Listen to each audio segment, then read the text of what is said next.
लेकिन ये जो प्राइम मिनिस्टर मोदी की विक्ट्री है, what does this mean for Pakistan? इस वक्त इंटरनेशनल मीडिया पर एक खबर बहुत तेजी से वायरल हो रही है। हर तरफ एक खबर नजर आ रही है और वो खबर है इंडिया के इलेक्शन की। और पीएम मोदी की ये जो पॉपुलैरिटी है 2024 के इलेक्शन से पहले, what does this mean for Pakistan? इसका पाकिस्तान पे क्या इम्पैक्ट पड़ सकता है? ये बड़ा इंपॉर्टेंट क्वेश्चन है। स्टेट बैंक को पहले गूगल और अब इंटरनेशनल एयरलाइंस की 225 मिलियन डॉलर अदायगियां रोकना पड़ गई, यानी 22 करोड़ 50 लाख डॉलर।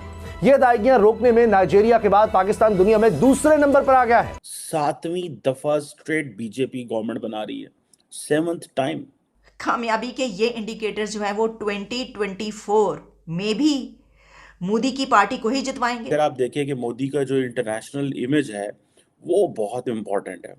डॉलर की इतनी ऊंची उड़ान है कि उड़न छू हो चुका है। ताजिर बरादरी परेशान है, बैरून सफर करने वाले परेशान। इंटरनेशनल पता नहीं कितने % कंपनी है पाकिस्तान छोड़ के जा रही है। एक तरफ मजबूत मोदी, दूसरी तरफ कमजोर इकोनॉमी। भट्टी साहब, मैं कह रहा था कि मैं ये पाकिस्तान का जो न्यूक्लियर प्रोग्राम है उसका हेड बन सकता हूँ। देखिए फारसी में एमए किया हुआ वैसे मैंने। और the way he has controlled everything, I think he is मेरे ख्याल में तो उनके स्टैचूज लगेंगे अब।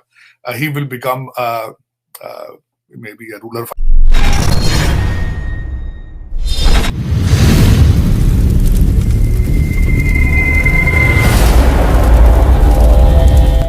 जो इलेक्शन चल रहे हैं इंडिया के अंदर, तो अगर आप गुजरात में देखें तो गुजरात में तो बड़ी लैंडस्लाइड विक्ट्री मिली है प्राइम मिनिस्टर मोदी को। और पीएम मोदी की ये जो पॉपुलैरिटी है 2024 के इलेक्शन से पहले, what does this mean for Pakistan? इसका पाकिस्तान पे क्या इम्पैक्ट पड़ सकता है? ये बड़ा इंपॉर्टेंट क्वेश्चन है। और होम स्टेट है, 7वीं दफा स्ट्रेट बीजेपी गवर्नमेंट बना रही है, 7th टाइम। और 100 जिसे कहते हैं ना 182 की असेंबली है, और 182 पे 156 पे जो प्राइम मिनिस्टर मोदी की पार्टी खड़ी हुई। अब इमेजिन कर लें कि सिर्फ 15-20 सीटें जो हैं, 20 सीटें से भी कम जो हैं, 25 सीटें शायद कह लें आप, जो हैं वो लूज की हैं। तो कितना ज़्यादा होल्ड है, और इसका जारी बात है इम्पैक्ट पूरे इंडिया में पड़ता है। ये जो प्राइम मिनिस्टर मोदी की विक्ट्री है, what does this mean for Pakistan? और मोदी का जो अपना कंट्रोल है वो अपने स्टेट में तो है ही है, लेकिन आप ये इमेजिन करें कि जो मोदी का कंट्रोल है वो पूरे इस वक्त इंडिया में भी है।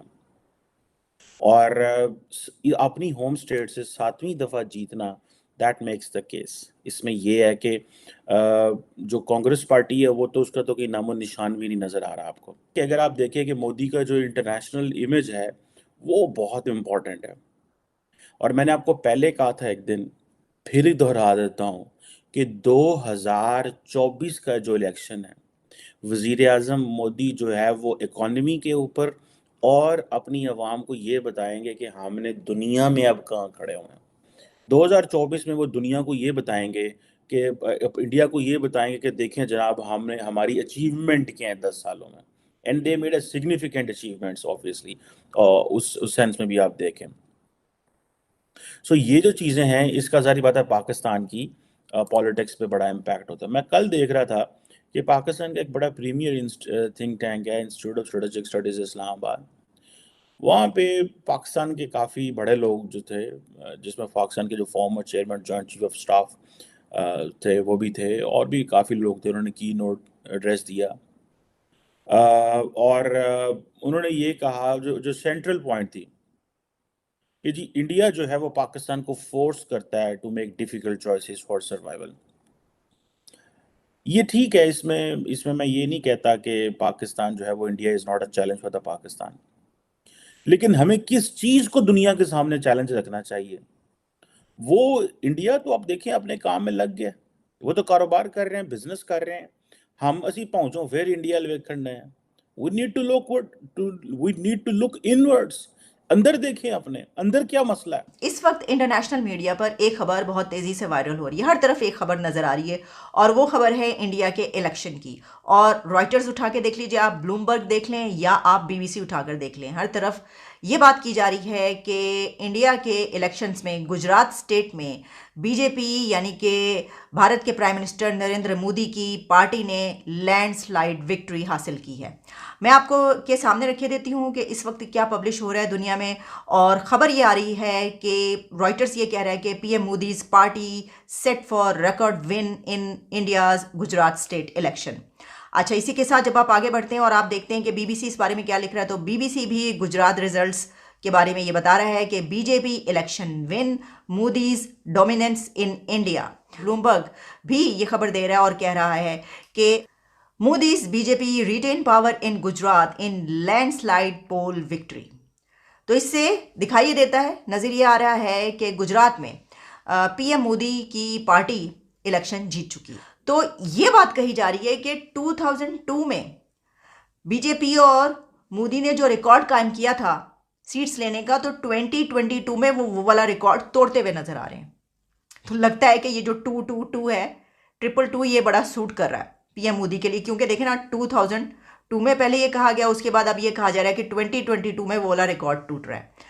तो इससे पता ये चलता है कि कदम जो है वहां पर अभी तक जमे हुए हैं बीजेपी की, यानी जो इस वक्त वहां पर हुक्मरान पार्टी है वो जिस तरह कहा जा रहा है लैंडस्लाइड विक्ट्री हासिल करती हुई नजर आ रही है। एक नेशनलिज्म का उनका एजेंडा बड़ा उनका कामयाब रहा है, और इसके अलावा इकॉनमी जो है उसको ऊपर ले जाने का उनका एजेंडा वो उन्होंने करके दिखा दिया है। उनके ही दौर में जो है वो भारत 5th लार्जेस्ट इकॉनमी बन गया, अब उसको 3rd लार्जेस्ट इकॉनमी कहा जा रहा है। तो ये ज़ाहिर के कामयाबी के इंडिकेटर्स हैं। तार साहब, भारत के अंदर तो देखें तो नरेंद्र मोदी साहब जो हैं वो इंतहाई पॉपुलर हो गए हैं। 7वीं दफा अपनी जो होम स्टेट है उनकी गुजरात वो जीत गए।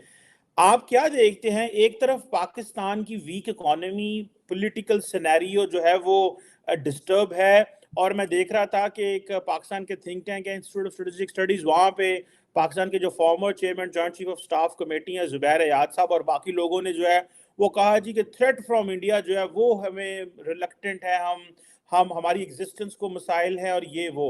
आप कैसे देखते हैं, एक तरफ मजबूत मोदी, दूसरी तरफ